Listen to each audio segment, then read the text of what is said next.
that she should go and do something.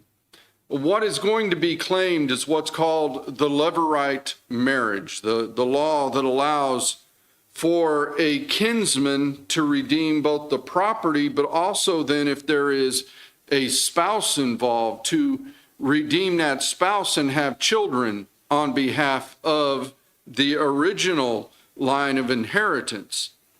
Naomi sends, as it would be Ruth, to the threshing floor here in chapter 3. And in fact, notice how it's said. Let's look at verses 1 through 5. Verses 1 through 5. Then Naomi, her mother-in-law, said to her, "My daughter, shall I not seek security for you, that it may be well with you? Now Boaz, whose young women you were with, is he not our relative? In fact, he is winnowing barley tonight at the threshing floor. Therefore, wash yourself and anoint yourself. Put on your best garment and go down to the threshing floor, but do not make yourself known to the man until he is finished eating and drinking. Then it shall be when he lies down that you shall notice the place where he lies, and you shall go in, uncover his feet, and lie down, and he will tell you what you should do." And she said to her, "All that you say to me, I will do." What is happening here at the start of this is Naomi is giving Ruth the instructions on how this making known that the levirate law should be carried out is to be done. We're going to see the actions of a closer kinsman as we read on through it. But here is Ruth taking this instruction. Why would Ruth need all of this instruction from Naomi? Why would Naomi just not have looked at Ruth and says, "Go down there and let him know you're willing to enter into the levirate marriage"?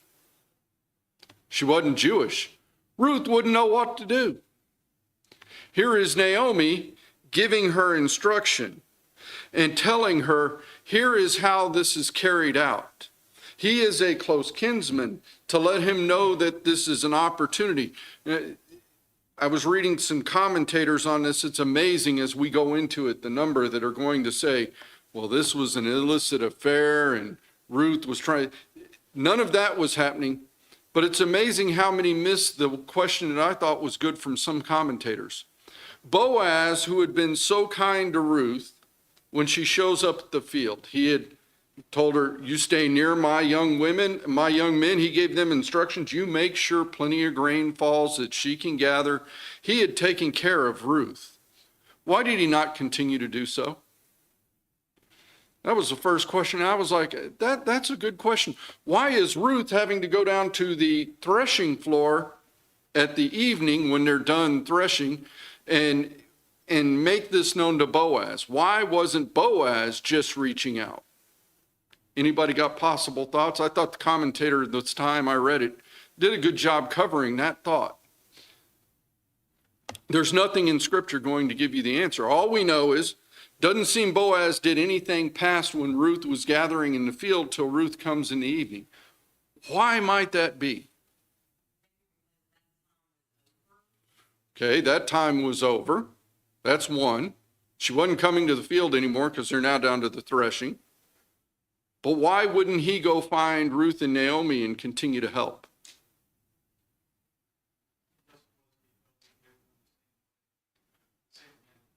Was he helping everyone the same way in the same amount? I don't think so. I imagine if someone else showed up at the field, they weren't told, "Stay with my young men, my young women, I'm going to feed you lunch. Young men, make sure you drop some extra grain." That seems to be that was done for Ruth because of who she knew, Naomi. It doesn't seem to be that something he did for everyone. Now, did he allow everyone to glean in the field as prescribed by God? Yes, it appears he did that.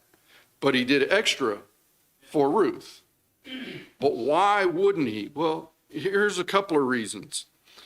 Number one, we're going to see it in a moment. It seems Boaz is much older than Ruth.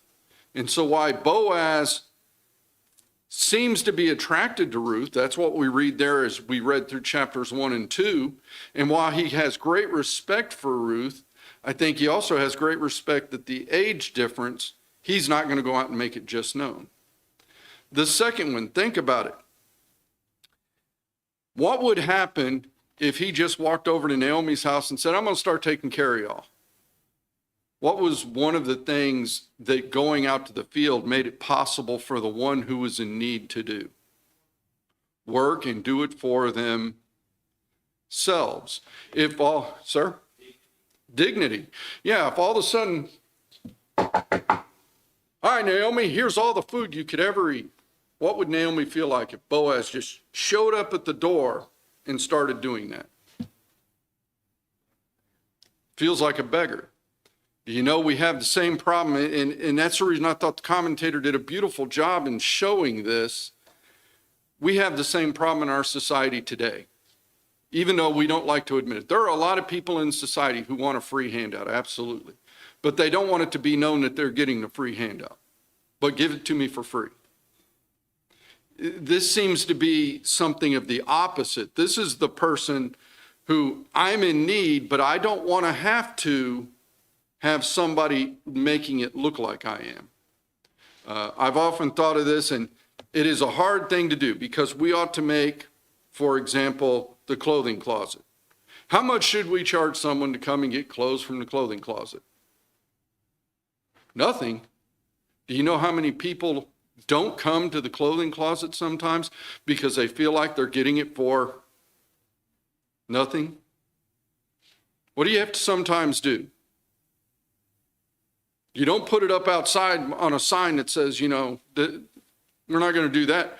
But if somebody says, well, I just don't feel like I can take it, give me $1. Thank you. Go on. Have you just solved both problems? Naomi and Ruth are in the same situation. We don't want to feel like it's just being forced on us, this help. We want to help what? Ourselves. And so that seems to be why Boaz, I thought it was an interesting thought as you entered chapter 3, why Boaz wasn't over at Naomi's door giving Naomi everything she needed. Naomi, through Ruth, is making it known that she wants her property to be redeemed. So we talked about this as we talked about Naomi earlier on. Naomi had her husband Elkanah's or Elimelech's property. But she couldn't what? What does it take? We talked about what does it take to farm land, especially at that time. You didn't have the tractor you could go and just put the disc behind and start plowing up the field. How did you plow the field? Well, you got lucky if you had an ox or a donkey and a plow behind it. How did you plant the seed after you had plowed the field with the ox or the donkey? Exactly right, Shay. You get the bag out, you go out there and you start putting the seed in. You didn't have that big old seeder you put behind the tractor and just drive down and plant 12 rows at a time. You had to go by hand, plant these rows. How did you keep it weeded?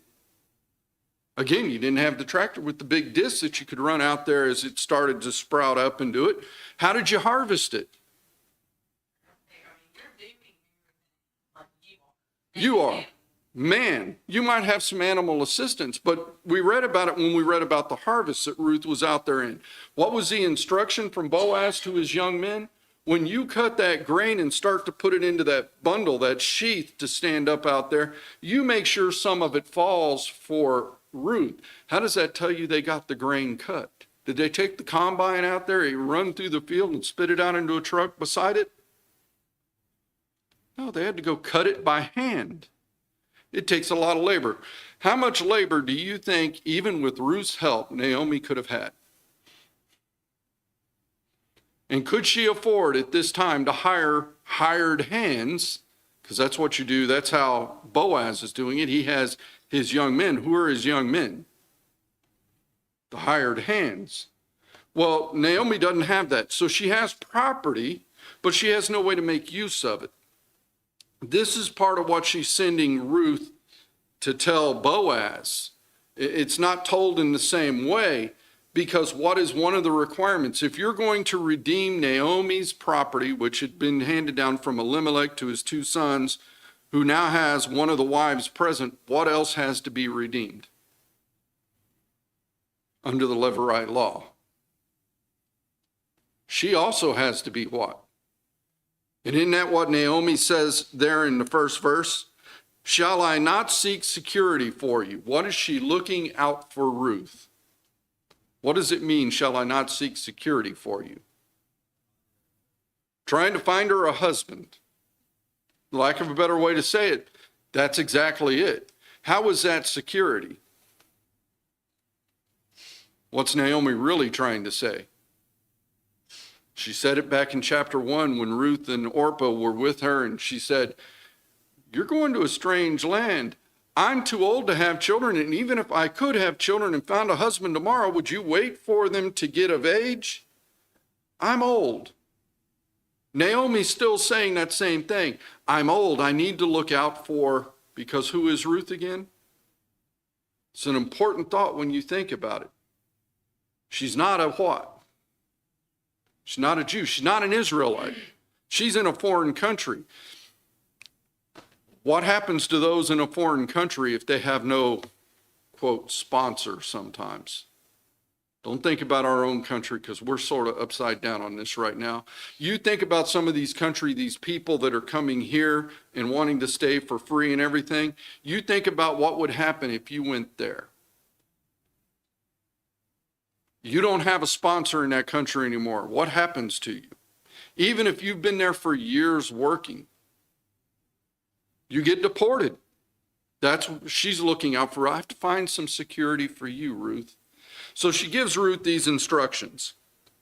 Ruth, beginning at verse 6, goes down to the threshing floor. Now, why would they thresh grain in the evening? Just as an outlier to this, it's part of the setup for why it would be done.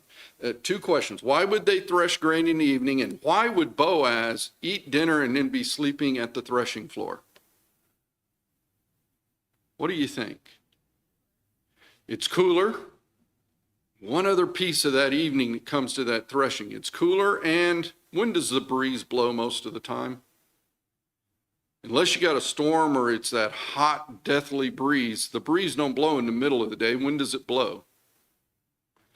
Towards the evening, when that temperature change helps pull the breeze through. You need what when you're going to winnow grain? Because what does it mean to this threshing floor to winnow it?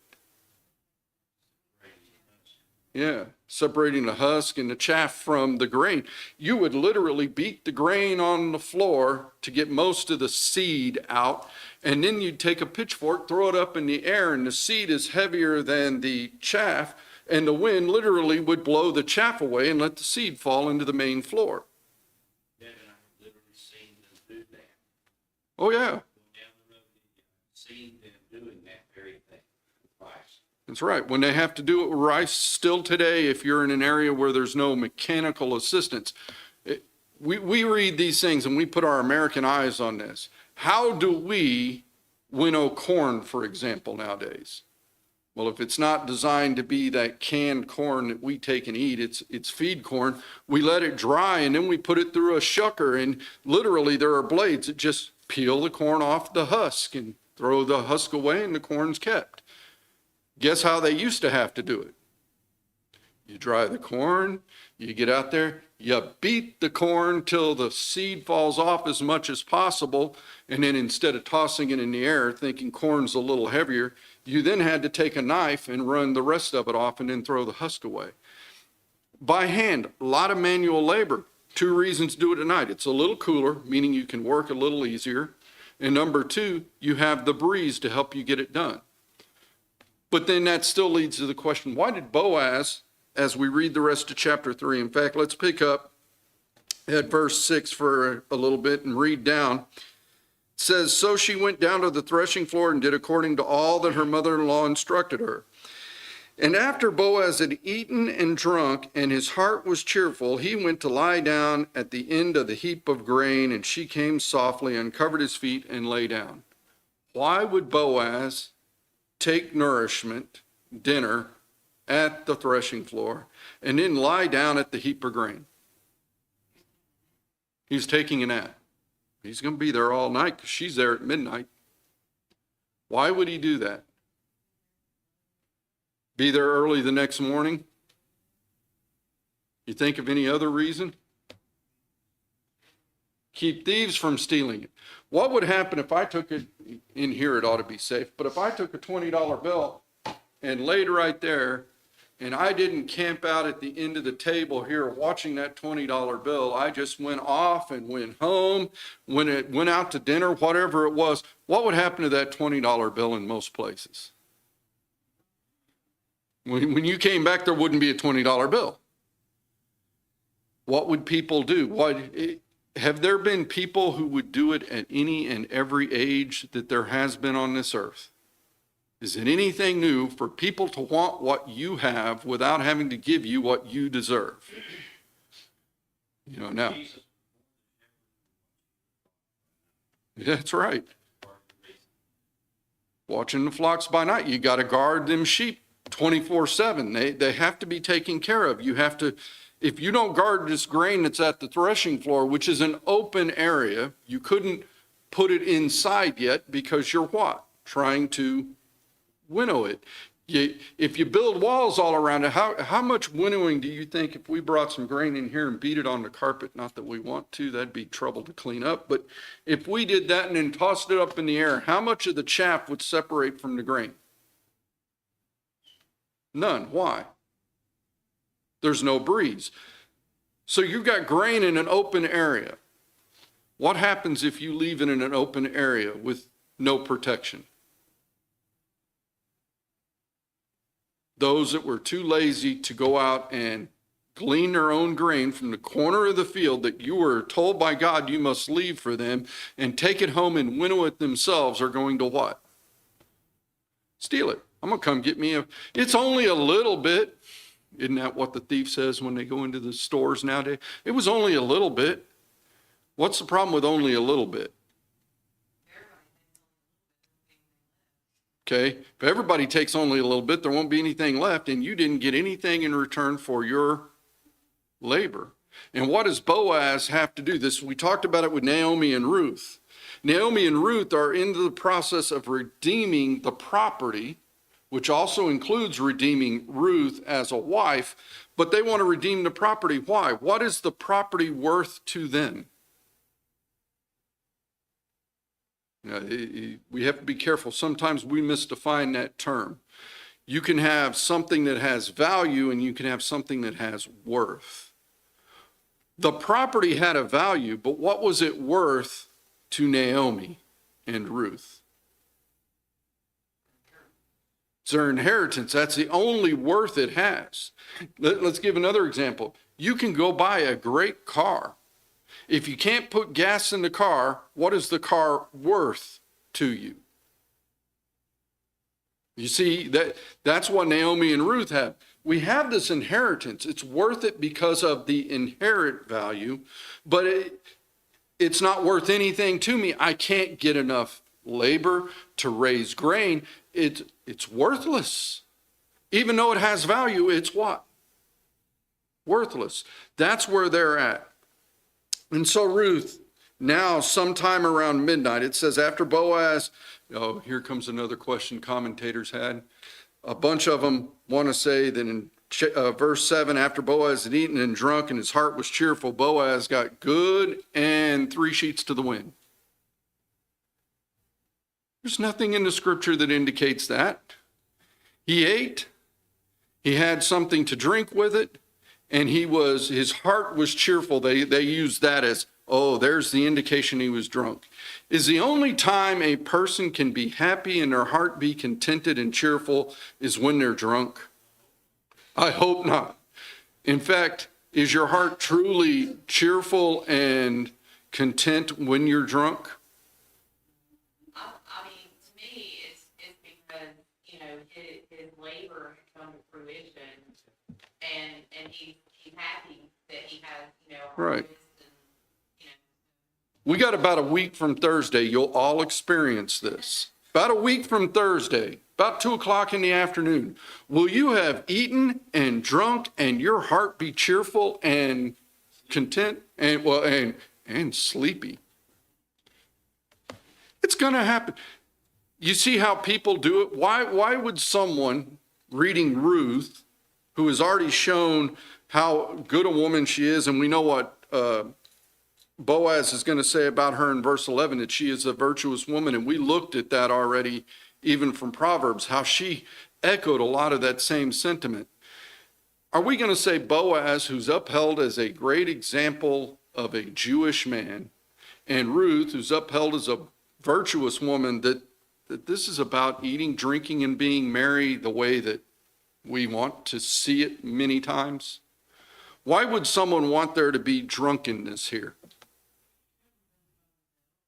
So they can justify themselves.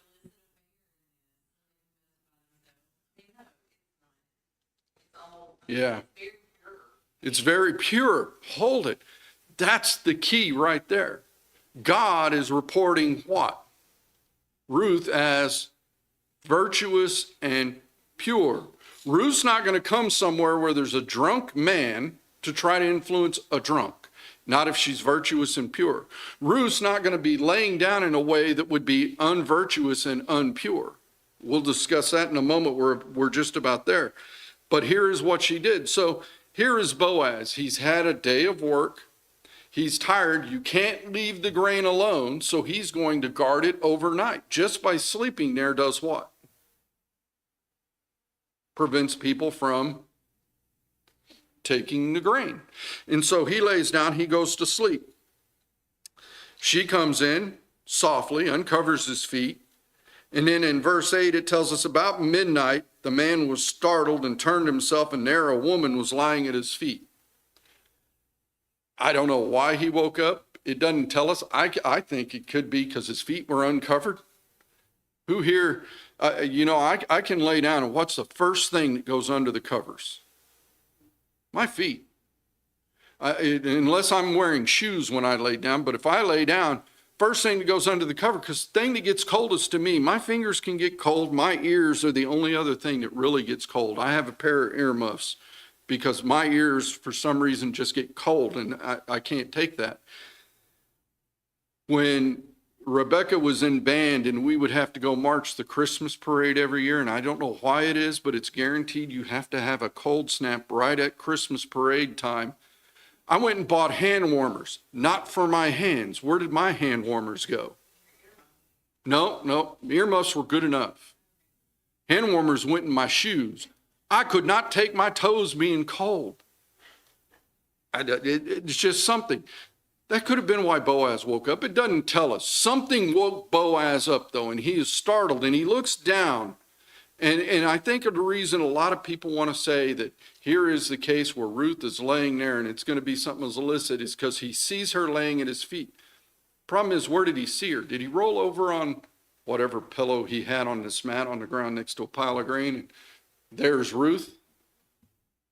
Where's Ruth at, and how is she laying? At his feet. Perpendicular to him. It was this place of many times a servant would lay. It would also be, in this case, the introduction of someone who wants to make this Levirate marriage and the redeeming of the property come into thing. She was not laying in any way parallel to him. She was laying what? Perpendicular. This is not intended to be in any way crude or anything, but I want you to think about it. Most of us in here are old enough and have been married. Is there any way there is anything illicit going to happen when you're laying with your face at my feet perpendicular to me? Just take what is said there, then. Is there any way this can be what men want to make it? She is doing it in the most pure way that can be done.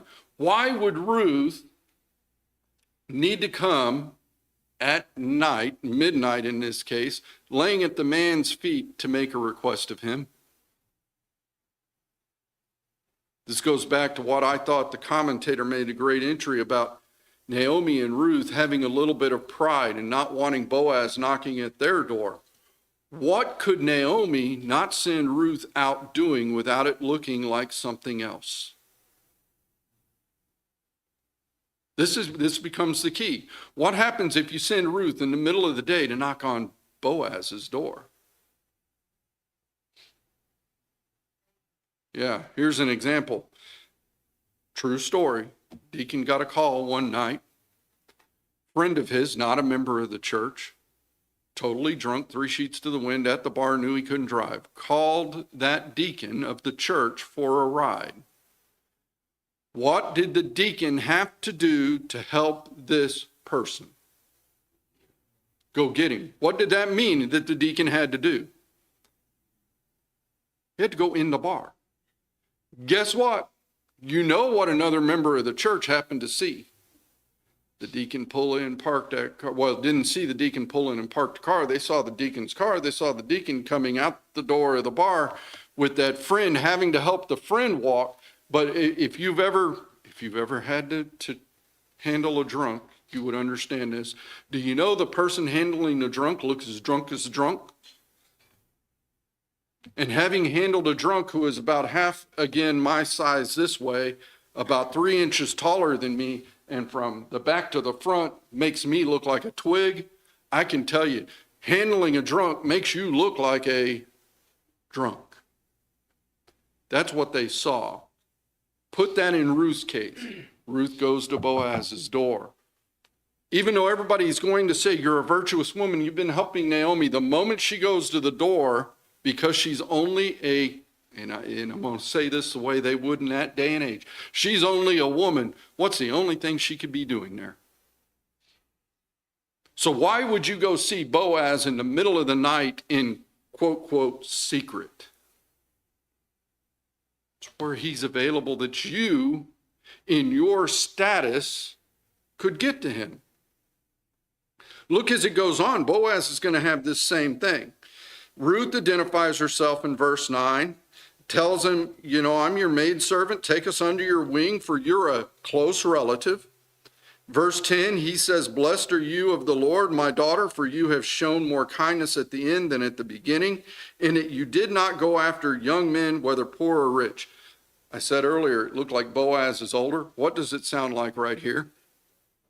Yeah, how does he address her?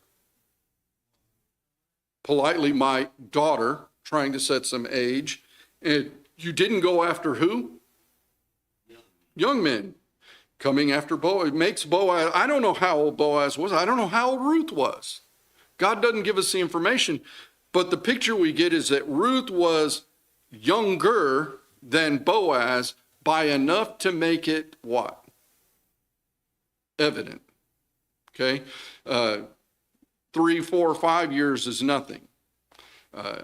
We freak people out sometimes when I tell them that Neely started school in September of the year after I graduated high school in May.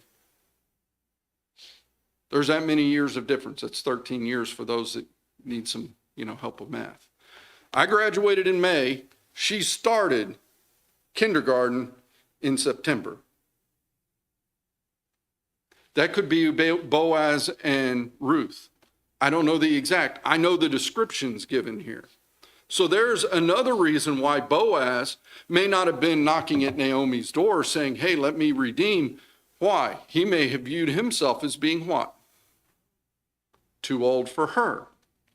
So we have a number of different things going on that aren't always explicitly stated. What does this tell you have to do when you're reading scriptures, by the way? Should you read anything into the scriptures? But you ask questions. You don't read into it, but you let the scriptures talk to you. What have they done by what's called implication?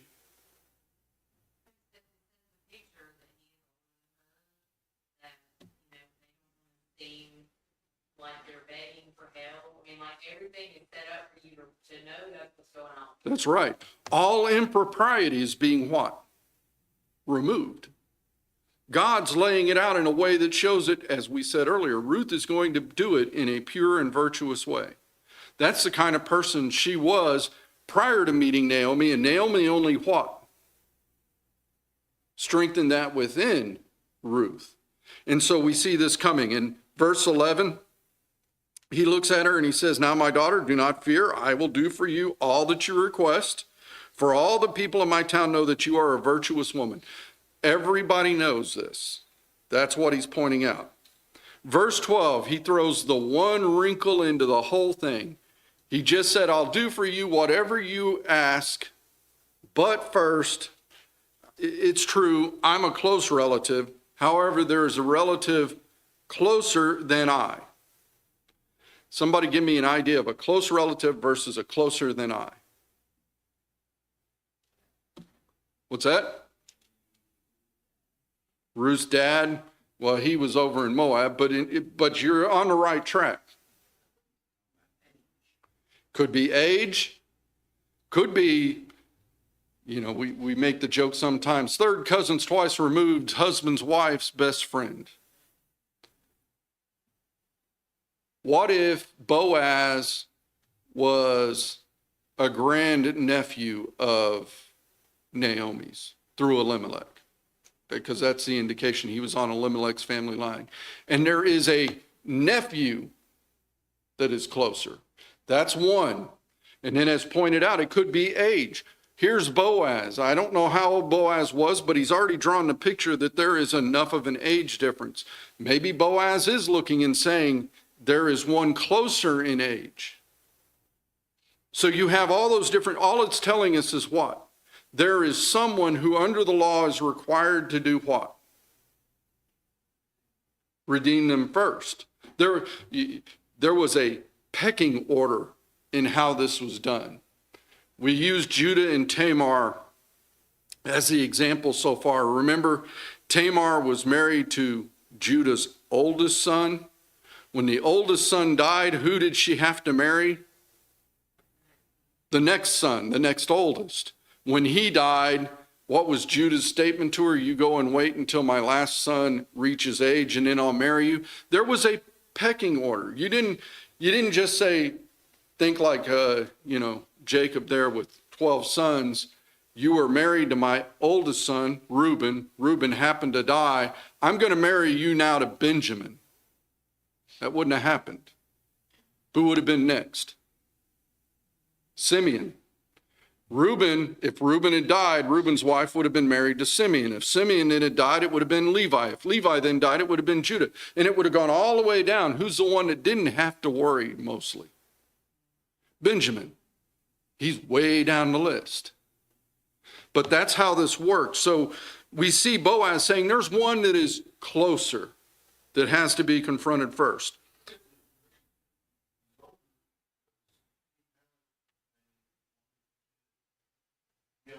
The other man, yeah, we're going to see that.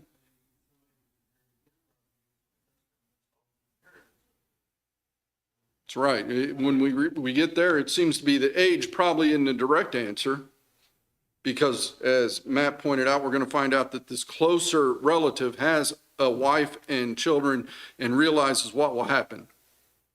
So Boaz continues there in verse 13, stay this night, in the morning it shall be that if he will perform the duty of a close relative for you, good, let him do it.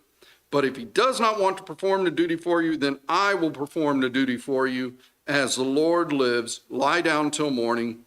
He says she laid down at his feet till morning, and she arose before one could be recognized. He gives her some additional grain. How much? Here's another one. You want to get the commentators into an argument. How much is 6 measures of barley?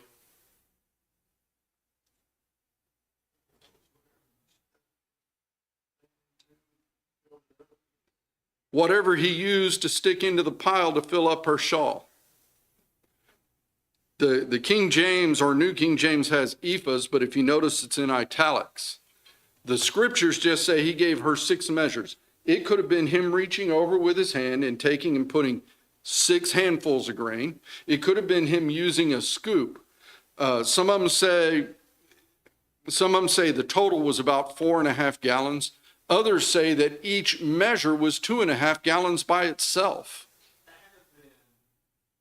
That had been to the extent that she was able to take it without anyone seeing her, so it would not have been smart. Yeah, there's a number of limitations there. If it was 2.5 gallons a measure, that's 12 gallons plus another 3. That's 15 gallons worth of grain. Thank you, Shay. Why does it matter? Doesn't. What was the purpose of recording that he gave her 6 measures of grain? something to get by with, something to show Naomi, because now Ruth walks in with Naomi in the end and says, here's what Boaz gave me. What does that tell Naomi? He's sincere. He's going to take care of it. Ruth, go lay down, get some rest after the long night, because he's not going to rest until it's what? Done. Yeah, there you go. It'd be a lot cheaper for us, don't you think, Matt? Just give me a bunch of grain. We don't need no engagement rings. This is the picture that's given for this stuff. And so he's not going to rest. Boaz then in chapter 4, we have about 5 minutes. We'll finish this out because it's not much more about Ruth. We've seen Ruth. Ruth, because of her virtuous nature and her purity, has what? Gotten Boaz, who's going to carry out this matter. Boaz goes to the gate, sits down. Behold, the close relative of whom Boaz had spoken came by. Boaz says, come aside, friend, sit down here. He took 10 men of the elders of the city and said, sit down. So they all sat down. What is Boaz doing here? Witnesses. We're not going to do this behind no closed doors. We're not going to have anything. Here it is.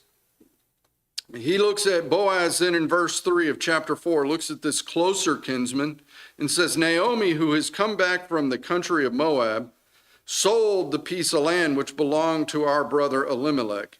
And I thought to inform you, saying, buy it back in the presence of the inhabitants and the elders of my people. If you will redeem it, redeem it. But if you will not redeem it, then tell me that I may know, for there is no one but you to redeem it, and I'm next after you. Here goes the man, the closer relative. I'll redeem it. What has he heard? Oh yeah, there's property. Hey man, yeah, I'll do that. And it won't cost me much because I only have to what? Redeem it. Yeah, it's an easy transaction. I'll do it. And then Boaz said to him, on the day you buy the field from the hand of Naomi, you must also buy it from Ruth the Moabitess, the wife of the dead, to perpetuate the name of the dead through his inheritance. Now the close relative's beginning to say, hold it, what? You said there's land that I can redeem, and it'd be an easy redemption because it's in the family, and I probably won't have to pay full price because I can redeem it in the family. I can get it at a discount, and now you say there's a woman involved? Another wife. That close relative in verse 6, I cannot redeem it for myself lest I ruin my own inheritance. You redeem my right of redemption for yourself, for I cannot redeem it. What did he know would happen if he bought Naomi's property and in the process obtained Ruth as a wife? Who would Ruth's children by him actually be children of? Her husband, down through the line of Elimelech, not of me. Now, what is interesting, even though in the end Ruth is marrying Boaz and they have descendants, when God reports it, who does he report the child as being the son of? Ruth and Boaz. What does God do by making sure the record's there? Shows that while it might have been the line of Elimelech that was important, who's the one that counted to him? Boaz. So this closer kinsman says, I can't do it. That's the reason Boaz has these 10 men gathered around. Boaz takes off, and don't ask me why they do it this way. The custom in Israel concerning redeeming and exchanging, it says, is that one man took off his sandal, gave it to the other, and this was confirmation. Therefore, the close relative said to Boaz, buy it for yourself. So he took off his sandal. And Boaz said to the elders and all the people, you're witnesses. I have bought all that was Elimelech's and all that was Kilion's and all that was Mahlon's from the hand of Naomi. So he has redeemed Naomi. She has had this property. Moreover, in verse 10, Ruth the Moabitess, the wife of Mahlon, I have acquired as my wife to perpetuate the name of the dead through his inheritance, that the name of the dead may not be cut off from among his brethren. You're witnesses of this. And all the people who were witnesses at the gate and the elders said, we are witnesses. The Lord make the woman who is coming to your house like Rachel and Leah, and who built the house of Israel. We see this reported. The last piece I want to hit, as we're almost out of time today, is you have the descendants of Boaz and Ruth reported. Verse 13 tells us Boaz took Ruth, she became his wife. He went to her, she gave conception, she bore a son. The women look at Naomi, and so Naomi gets the great honor of being a grandparent. But look at the list of names down here. Now, this is the genealogy of Perez. Perez begat Hezron, Hezron begat Ram, Ram begat Amminadab, Amminadab begat Nahshon, Nahshon begat Salmon, Salmon begat Boaz. By the way, who was Salmon's wife? It's not reported here, but it's in the genealogy of Christ, Rahab. And Boaz begat Obed, and Obed begat who? Jesse, who begat David. What an honor Ruth gets because of her virtuous nature and doing things in a pure way according to God's instruction. Any other thoughts on Ruth today? If not, we'll take up Hannah there in 1 Samuel chapter 1 next week.